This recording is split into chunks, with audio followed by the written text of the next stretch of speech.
ये बहुत ही controversial bike है ये। हम गिरते हैं जनरली तो क्या होता है, लीवर दब जाता है, ठीक है, ये लीवर मुड़ जाएगा। तो देख रहे हो रेडिएटर फैन, इसके अंदर दो हैं कर्व का, तुम फ्रेम देख सकते हो, अलग है, बोल्ट ऑन फ्रेम है सब फ्रेम। उनके अंदर ना ऑटोमेटिक हेडलैम्प आता है, इसके अंदर ट्रैक्शन कंट्रोल है, इसके अंदर कॉर्नरिंग ABS भी है। भाई साहब फील तो है भाई, फील तो है। जो एज प्रॉमिस डाउन पेमेंट वगैरह सब लेके आए हैं। So what is up guys, this is Kunal and welcome back to another vlog. और भाई तुम सामने देख के तो समझ ही गए होगे, हमारे सामने खड़ी है नई RC390।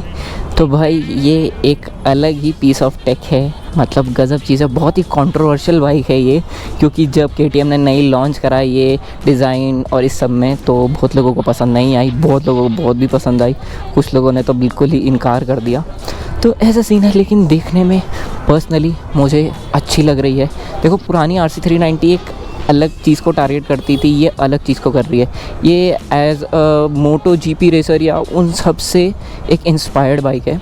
तो भाई इस बाइक में काफ़ी चेंजेस आ चुके हैं। देखो जैसे पुरानी RC वो खड़ी है, तुम देख सकते हो उसका टोटल जो फ्रेम है वो एक ही है। इसका तुम फ्रेम देख सकते हो अलग है, बोल्ट ऑन फ्रेम है सब फ्रेम, ये अलग फ्रेम है, ठीक है। एंड इसका तुम एग्जॉस्ट देख सकते हो अलग है। ये लीवर देख रहे हो, जब हम गिरते हैं जनरली तो क्या होता है, लीवर दब जाता है, ठीक है, ये लीवर मुड़ जाएगा तो दबेगा नहीं। तो मतलब एक थोड़ा प्रैक्टिकली सोच रखा है लोगों ने इसके लिए, मतलब KTM ने इसको लेके, ठीक है। और आप इसके सस्पेंशंस देखो अगर, तो इसके WP कंपनी है एंड WP के एपेक्स हैं, जो कि नॉर्मल ड्यूक 390 में आते हैं अपसाइड डाउन फोक्स। ये उससे एपेक्स का भी ऊपर का मॉडल है, समझ जाओ, मतलब ये उससे बेटर सस्पेंशन है। देखो जो इंटरनेशनल 390 है उसके अंदर जो सस्पेंशन है वो फ्रंट का एडजस्टेबल है। इंडियन 390 के अंदर एडजस्टेबल फ्रंट सस्पेंशन नहीं है, रियर सस्पेंशन एडजस्टेबल है, जो कि आप यहाँ से एडजस्ट कर सकते हो। बाकी बाइक के अगर तुम्हें स्पेसिफिकेशन की बात करनी है तो वही 390 जैसा 373.3 cc इंजन, 43 bhp इसकी वो हो गया, हॉर्स पावर आपका, टॉर्क 37 न्यूटन मीटर।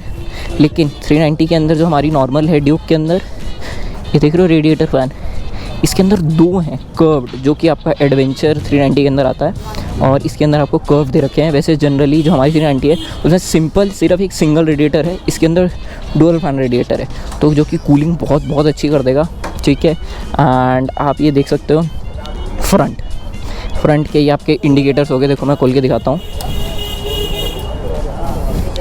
आप ये देख रहे हो, ये इंडिकेटर हो गए, और इतने प्यारी चीज़ लगती है ये ऐसे इंडिकेटर देखने में, ठीक है। एंड अगर आप इसकी हेडलाइट देखो तो इसकी हेडलाइट है, और जिन लोगों को नहीं पता, जनरली जितनी KTMs हैं मोस्ट प्रॉब्ली 200 से लेके डूक 200 या डूक 250 से लेके, उनके अंदर ना ऑटोमेटिक हेडलैम्प आता है। अब ऑटोमेटिक हेडलैम्प क्या होता है, जैसे आपके रात होती है तो ये सेंस कर लेता है, ये आपके इसके अंदर प्रॉक्सिमिटी सेंसर लगा होता है, जो कि सेंस कर लेता है कि हाँ भाई रात हो गई है, एंड ये आपका थीम ब्लैक हो जाएगा, और जैसे ही ब्लैक होगा आपकी हेडलाइट ऑन हो जाएगी, ठीक है, लो बीम वाली, तो ऑटोमेटिक ऑन हो जाती है। एंड आप इस बाइक का जो पेट्रोल टैंक है वो है 13.7 लीटर्स का, ड्यूक का 13.4 होता है। एंड इसका कर्ब वेट है जो कि as far as I remember 172 kgs, ठीक है। प्लस इसके अंदर इन्होंने क्या सोचा है, जो ये वेट है ना टैंक का, इन्होंने सेंटर में थोड़ा रखा है, एज मैं बता रहा था ना मोटो GP इंस्पायर्ड, कि सेंटर में रहेगा तो सेंटर ऑफ ग्रेविटी अच्छी रहेगी, तो आप जब इसे ट्रैक पे लेके जाओगे या फील्ड पे लग जाओगे तो बहुत अच्छा परफॉर्म करेगी। बाकी इसका टायर साइज़ वही है जनरल जो अपनी ड्यूक 390 का है। बाकी अगर तुम ये देखो तो एक तो इसका ये स्मोकी ब्लैक आपका इतना प्यारा लग रही है ये विंड स्क्रीन, ठीक है। एंड आपका जो सिस्टम है ये आपका ड्यूक 390 से डिफरेंट है, लेकिन एडवेंचर 390 के लेवल वाला भी नहीं है, ठीक है।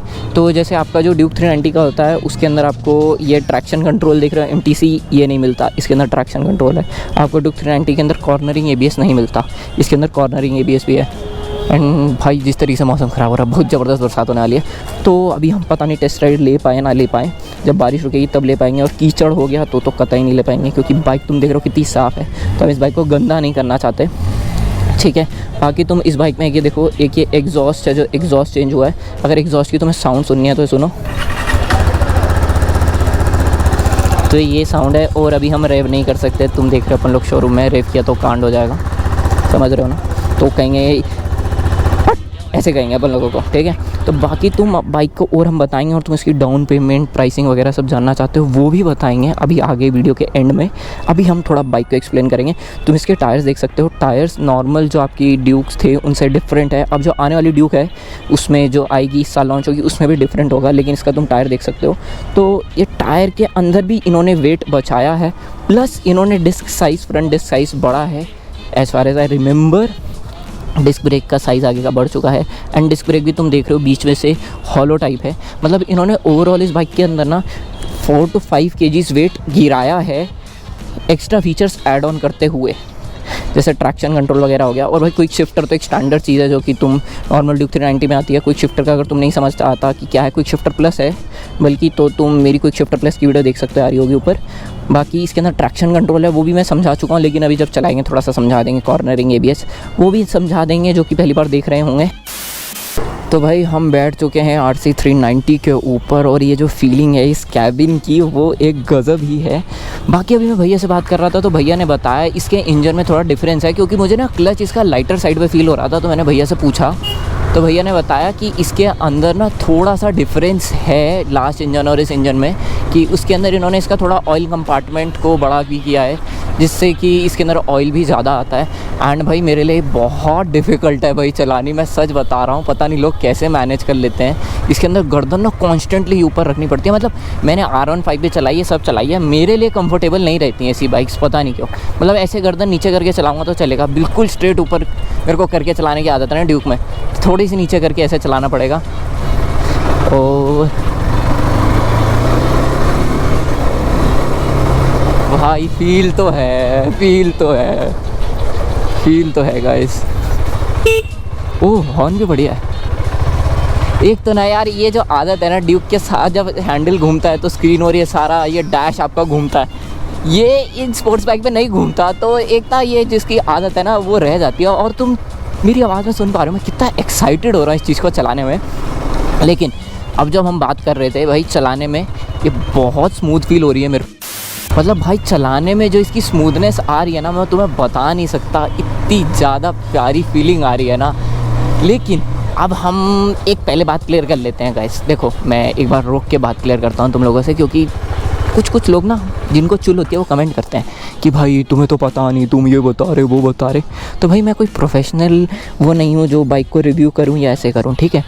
मैं एक नॉर्मल लड़का हूँ जिसके पास बाइक है और वो और बाइक्स ट्राई कर रहा है और वो उन बाइक के फ़ीचर्स के बारे में जानता है, थोड़ा बहुत बाइक के बारे में जानता है। तो वो अपनी जो RB फैमिली है ना उससे वो शेयर कर रहा है, ठीक है। मैं कोई प्रोफेशनल नहीं हूँ और मैं कोशिश करता हूँ जितना भी मैं तुम्हें बताऊँ वो सब कुछ सही हो।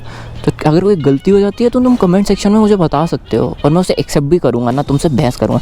लेकिन जो ये लोग आते हैं ना, अरे तुझे तो कुछ पता नहीं है, ऐसे बोल रहा है वैसे बोल रहा है, तो भाई तुमसे तो ज़्यादा ही पता है, क्योंकि मैं लोगों को ऐसे बोलता नहीं जा के, ठीक है।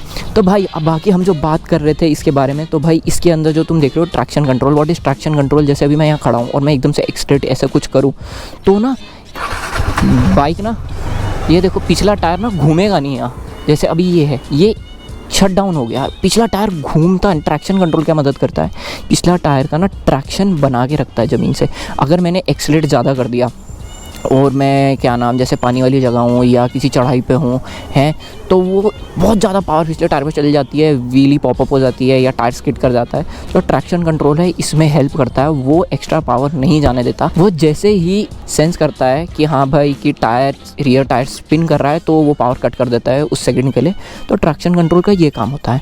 फिर एक इसके अंदर आता है cornering ABS। What is cornering ABS। अभी जैसे मैं बाइक चला रहा हूँ, ठीक है, अभी बाइक चलाते चलाते मैं सीधे ब्रेक मारूंगा, नॉर्मल ABS है अगर मेरे पास, तो मेरी बाइक विदाउट स्किट रुक जाएगी। लेकिन अगर मैं ये टर्न पे मारूंगा ब्रेक तो पिछला टायर मेरा स्किट करेगा ABS होते हुए भी, एंड मेरी बाइक ऐसे की जगह फिर ऐसे करके ब्रेक मारनी पड़ती है, ठीक है। कॉर्नरिंग ABS के अंदर क्या होता है, जब मैं ऐसे ब्रेकिंग करता हूँ तो जब मैं ब्रेक मारता हूँ मेरा टायर स्किट नहीं होता, and I can still stay on the curve without getting my tyre skit on the surface. समझ रहे हो तुम, थोड़ा हिंदी में आ जाते हैं। तो मतलब जब हम टायर यूँ कर्व पे हम अपनी बाइक को लेके जा रहे हैं और मैं ब्रेक मारता हूँ तो पिछला टायर स्किट नहीं करेगा और मैं उसी कर्व को कंटिन्यू कर सकता हूँ मोड़ते हुए। नॉर्मल ABS के अंदर जब मैं ऐसी ब्रेकिंग करूँगा ना तो मेरा टायर स्किट होने लगेगा, तो मेरे को बाइक यूँ सीधी करनी पड़ जाएगी। आप समझ रहे हो, ये तो दो इसके अंदर जनरल फीचर हो गए, ठीक है, मतलब इम्पोर्ट स्पेशल फीचर हो गया जनरल फीचर। क्या है जो जनरल फीचर, एक होता है क्विक शिफ्टर प्लस, वो क्या होता है, आप विदाउट क्लच गियर चेंज कर सकते हो। फर्स्ट गियर आपको क्लच दबा के ही डालना है, लेकिन उसके बाद आप clutch less up shift down shift आपको करना है। गियर तो आपको चेंज करना है, एक्टिवा नहीं है कि एक्सीलेटर करके रखो, gear you have to change, लेकिन आपको क्लच नहीं यूज़ करना होता। और अगर आप इसके बारे में प्रॉपर जानना चाहते हो तो फिर वो मेरी वीडियोस हैं दूसरी, जिसके ऊपर मैंने ये प्रॉपर एक्सप्लेन किया है क्या है क्विक शिफ्टर, आप वहाँ जाके देख सकते हो, ठीक है। बाकी अभी हम और चला के देखते हैं। इसका यहाँ टर्निंग रेडियस भी चेक करते हैं। भाई नीचे लग नहीं रही, सबसे बेस्ट, हल्की हल्की बरसात हो रही है। ओ भाई, गर्दन थोड़ी नीचे रखने का है तो चलेगा।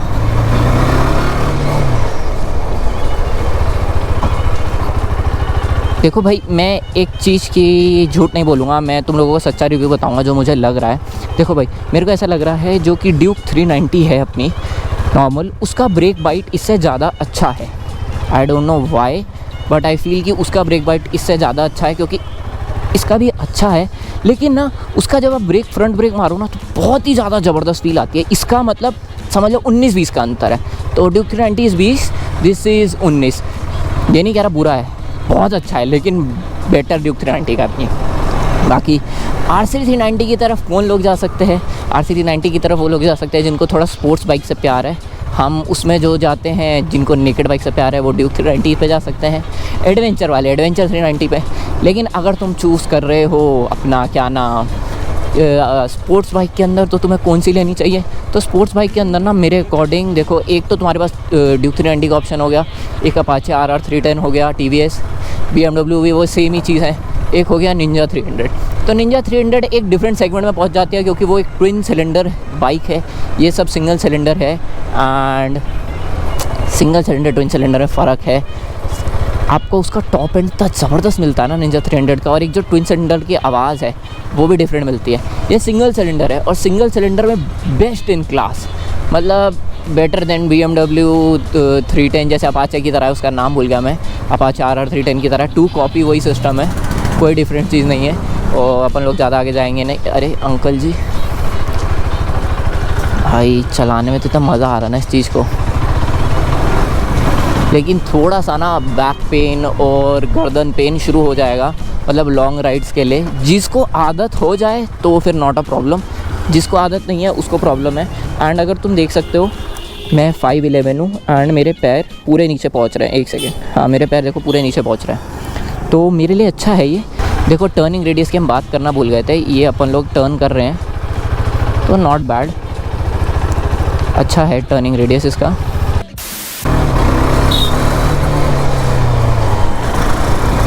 भाई साहब फील तो है भाई, फील तो है, बाइक चलाने में फील तो मज़ा आता है। एंड देखो भाई, जो नॉर्मल RC 390, नॉर्मल जो ड्यूक 390 है हमारी RC 390, उसके अंदर फ़र्क क्या आ जाता है, एक आपके जो इसका एरोडायनामिक्स का है वो फ़र्क आ जाता है। देखो भाई, इसके अंदर विंडशील्ड है, तो तुम लोगों को, और जैसा ये एरोडायनामिक डिज़ाइन है, तो जो तुम अपने नॉर्मल जब हाईवे स्पीड्स करोगे अबव 150 160 या अबव 100 भी जब टच करोगे, तो इसके अंदर जो विंड स्क्रीन है ना, तो वो जो तुम्हारा विंड ब्लास्ट आएगी ना उसको एलिमिनेट कर देगा, और एक एरोडायनामिक जो शेप बनेगी उससे तुम ज़्यादा स्पीड अचीव कर पाओगे on RC 390 rather than Duke 390, ठीक है। ये एक पॉसिबल चीज़ है। बाकी गियर बहुत स्मूथ है मेरे अकॉर्डिंग, कंट्रोल्स बहुत आसान है, कोई डिफ़िकल्ट कंट्रोल सिस्टम नहीं है। क्लच भी मेरे को इसका अब कंफर्टेबल फील हो रहा है, पहले मेरे को लाइट लग रहा था लेकिन अब कंफर्टेबल फील हो रहा है। एंड गाड़ी चलाने में जो स्मूथनेस दे रही है वो गज़ब है, गज़ब। मतलब एक जो आपको वो इंजन ब्रेकिंग है ना वो स्ट्रॉन्ग है, लेकिन वो इतनी ज़्यादा फील नहीं होती अगर आप एक्सीलेटर छोड़ते हो, और साउंड भी थोड़ी अच्छी है, ख़राब सी नहीं है। और सबसे बेटर तो इसका हॉर्न है। हाँ भाई, तो RC 390 की हम जब बात कर रहे थे तो इसका 13.7 लीटर्स का फ्यूल टैंक है, एंड एवरेज इसकी आ जाती है अराउंड 30 to 32, जो कि मैंने ऑनलाइन चेक किया 29 to 30 जो कंपनी क्लेम्ड है, लेकिन इतनी आती नहीं है। एंड बेटर देन ड्यूक 390 ऐसा लोग कह रहे हैं, क्योंकि इसका इंजन अच्छा है और हीट मैनेजमेंट अच्छी है, लेकिन डिपेंड करता है राइडर टू राइडर पे। अगर तुम इसे जाम में चलाओगे तो बहुत कम गिर के 18-19 भी आ जाएगी, और हाईवे पे अच्छा चलाओगे तो 36 तक भी दे देगी, ठीक है भाई। एक और चीज़ बतानी रहेगी, अभी भैया से पूछा, अगर किसी को इसको और एग्रेसिव बनाना है, वैसे ऑलरेडी है ये झुकी हुई, पुरानी आरसी से कम झुकी हुई है, ठीक है। एंड और एग्रेसिव करना है तो आप ये चेंज कर सकते हो। मैंने जहाँ रीड किया था उसके अंदर फ्रंट सस्पेंशन एडजस्टेबल नहीं था, जैसे मैं तुम्हें स्टार्टिंग में बताया, लेकिन अभी जो भैया ने बताया ये एडजस्टेबल है। मैंने ऑनलाइन कहीं रीड किया था अभी, तो इसमें एडजस्टेबल है, भैया से बात हुई तो दैट्स गुड अगर तुम इसे और एग्रेसिव बनाना चाहो। लेकिन वैसे यार ये बाइक बहुत स्मूथ चली, बहुत मज़ा आया मुझे इसे चला के, ठीक है। नॉट गोना लाई, थोड़ा सा बैक का इशू आ जाता है अगर आपको आदत नहीं है ऐसी स्पोर्ट्स बाइक जो कि भी चलाने की। अगर आपको आदत है तो कोई इशू नहीं आने वाला है, और अगर आपको आदत नहीं है हल्की हल्की आदत बन जाएगी। लेकिन ये कोशिश करना बहुत ज़्यादा भारी हेलमेट पहन के ना चलाओ, गिच्ची दर्द हो जाएगी तुम्हारी, ठीक है। बाकी अभी अपन लोग तुम लोगों से नेक्स्ट पार्ट में मिलते हैं, जहाँ हम तुम्हें डाउन पेमेंट वगैरह ये सब कुछ बताने वाले हैं, ठीक है। तो नेक्स्ट पार्ट। तो भाई गाइज हम लोग आ चुके हैं घर, और मतलब बहुत मज़ा आया RC390 चला के। मतलब एक दिल को चलाते हुए ना एक बड़ी अजीब सी और अलग सी खुशी हो रही थी। आई डोंट नो व्हाई मेरे को, जबकि स्पोर्ट्स बाइक ऐसी झुकी हुई पसंद नहीं आती। स्पोर्ट्स बाइक झुकी हुई होती है ऑब्वियसली, लेकिन ऐसी पसंद नहीं आती झुकी बाइक, बैक में और यहाँ पे पेन होता है। लेकिन इसको चला के बहुत मज़ा आया, ठीक है। एंड हम अपनी बाइक का भी करा के आ चुके हैं, वो तो तुम ऑलरेडी देख चुके होगे। जो प्रॉब्लम थी नॉइज़ की, अगर नहीं देखी तो जो इंजन नॉइज़ आ रही थी उसका सोल्यूशन मिल चुका है, यहाँ वहाँ पे देख लेना। बाकी हम तुम्हारे लिए जो एज प्रॉमिस डाउन पेमेंट वगैरह सब लेके आए हैं, तो ये देखो जी, ये किधर गया, ये रहा जी, ये देखो। तो भाई on road price RC390 Dehradun के अंदर इन द मंथ ऑफ अगस्त जो है वो रेट चल रहा है। ये on road price 3,74,698। Down payment आपको 80,000 प्लस देनी पड़ेगी। EMIs आप देख लो, 24 महीने के लिए तो 15,000 कुछ, 36 के लिए तो 11,000, 48 मंथ्स के लिए बनवाओ तो 9,000 कुछ, ये EMIs बैठेंगी। आपको अपना आधार कार्ड चाहिए, पैन कार्ड चाहिए, बैंक स्टेटमेंट चाहिए 6 मंथ की, और ATM कार्ड। और ये रवि भैया का नंबर है जो कि बजाज के हैं भैया, और वो तुम लोगों को गाइड कर देंगे क्या कैसे करना है। तो भाई तुम्हारी एज 22 प्लस होनी चाहिए तभी तुम्हारा लोन मिलेगा। नमना मम्मी पापा को ले आना, उनके साथ ये डॉक्यूमेंट्स लेके आ जाना जो ये हैं, हो जाएगा तुम्हारा, ठीक है। बाकी तुम लोग ज़रूर बताना वीडियो कैसी लगी है। तो thank you so much for watching this blog guys. I tried my best कि तुम लोगों को बेस्ट इन्फॉर्मेशन दे सकूँ। कुछ गलती हो गई तो सॉरी, वरना सुधारना होगा तो कमेंट सेक्शन में थोड़ा सा बता देना भाई ये गलत था। तो मिलते हैं नेक्स्ट वीडियो के अंदर, तब तक टेक केयर, बाय बाय।